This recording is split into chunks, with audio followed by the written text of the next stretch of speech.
Lord Chesterfield's letters to his son, Bath, March 9th, 1748.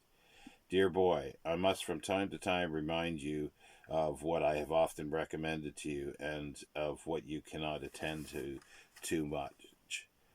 Sacrifice to the graces.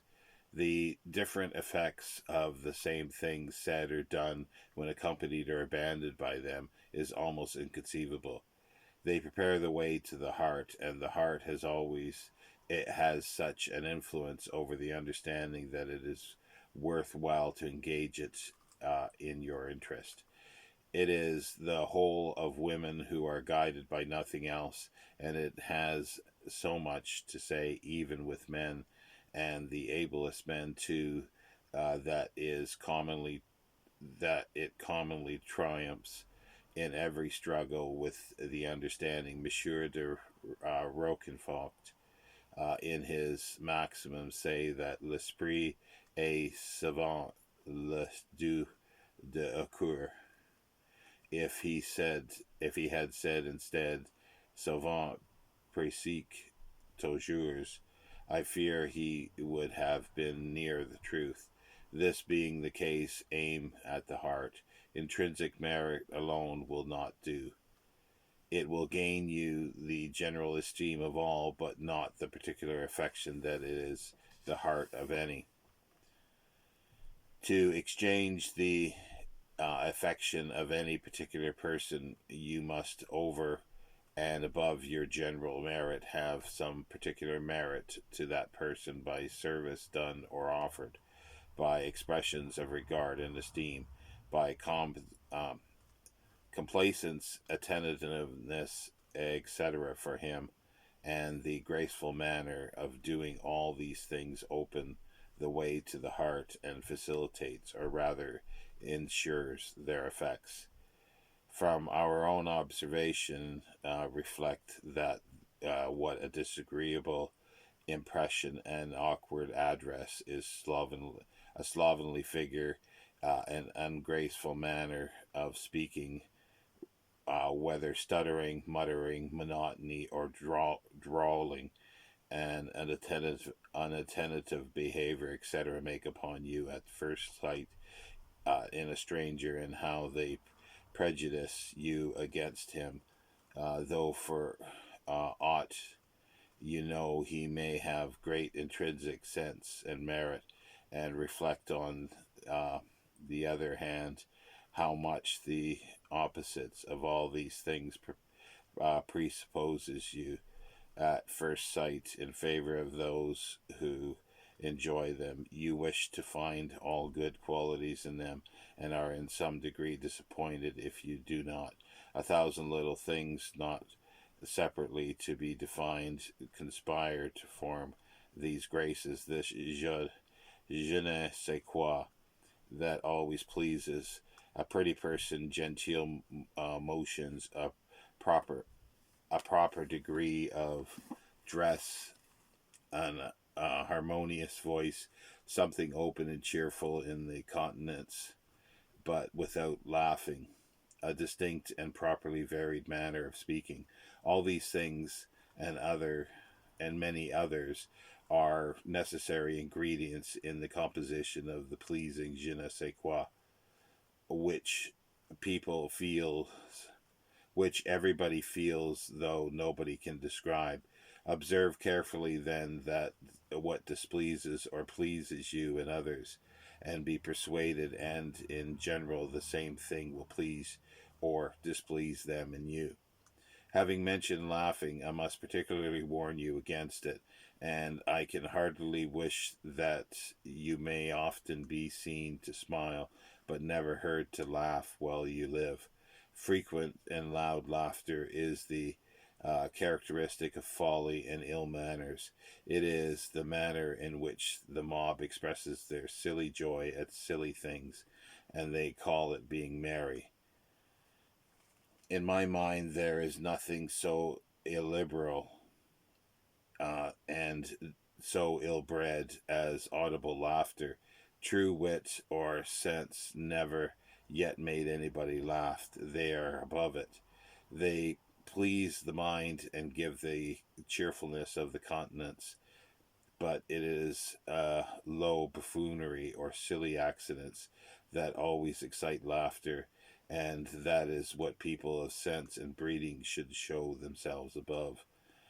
A man going to sit down in a supposition that he has a chair behind him and falling down upon his breech for want of one sets a whole company of a laughing when all the wit in the world would not do it. A plain proof, in my mind, that low and unbecoming a thing laughter is, not to mention the disagreeable noise that it makes and the shocking distortion of the faces that it occasions. Laughter is easily restrained, but a very little, but by a very little reflection. But as it is generally connected with the idea of gaiety, people do not enough attend to its absurdity. I am neither of the melancholy nor the cynical disposition, and aim as willing and as inapt to be pleased by anybody. And I am sure that since I have had full use of my reason, nobody has ever heard me laugh. Many people in the first, from awkwardness and mauvais haunt, have got a very disagreeable and silly trick of laughing whenever they speak. And I know a man of very good parts, Mr. Waller, who cannot say the commonest thing without laughing, which makes those who do not know him make him the first for a natural fool. This and many other very disagreeable habits are owing to mauvaise honte at their first setting out in the world. They are shamed in company and so disconcerted that they do not know what they do, and try 1,000 tricks to keep themselves in continence, which tricks afterwards grow habitual to them. Some put their fingers in their noses, others scratch their head, others twirl their hats. In short, every awkward, ill-bred body has its trick. But the frequency does not justify the thing, and all these vulgar habits and awkwardness, though not criminal indeed, are most carefully to be guarded against, as they are great bars in the way of art of pleasing. Remember that to please is almost to prevail, or at least a necessary previous step to it. You who have your fortune to make should more particularly study this art. You had not, I must tell you, when you left England, le métiers preventes, and I must confess they are not very common in England, but I hope that your good sense will make you acquire them abroad. If you desire to make yourself considerable in the world, as if you have any spirit you do, it must be entirely your own doing, for I may very possibly be out of this world at the time you come into it. Your own rank and fortune will not assist you. Your merit and your manners can alone raise you to the figure and fortune. I have laid the foundations of them by the education which I have given you, but you must build the superstructure yourself. I must now apply to you for some information which I dare say you can, and which I desire you to give me. Can the Elector of Saxony put any of the subjects to death for high treason without bringing them first to their trial in the public court of justice? Can he, by his own authority, confine any subject in prison as long as he pleases without trial? Can he banish any subject out of the domains by his own authority? Can he lay any tax whatever upon the subjects without the consent of the state of Saxony? And what are these states?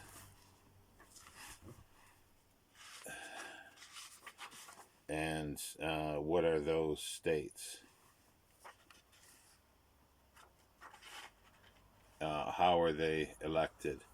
What orders do they consist of? Do the clergy take part in them?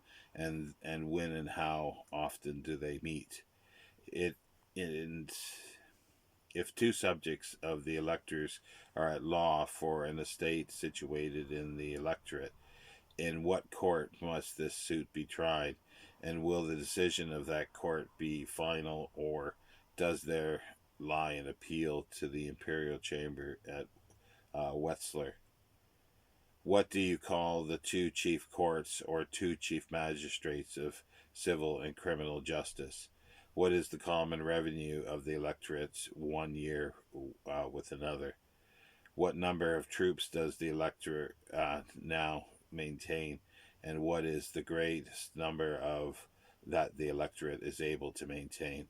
I do not expect to have all those questions answered at once, but you will answer them in proportion as you get the necessary and authentic information.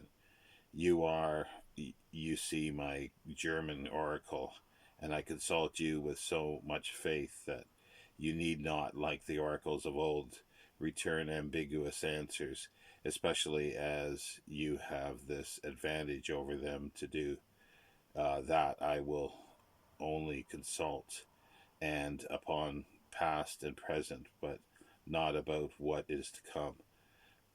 I wish you a good Easter fair at Leipzig.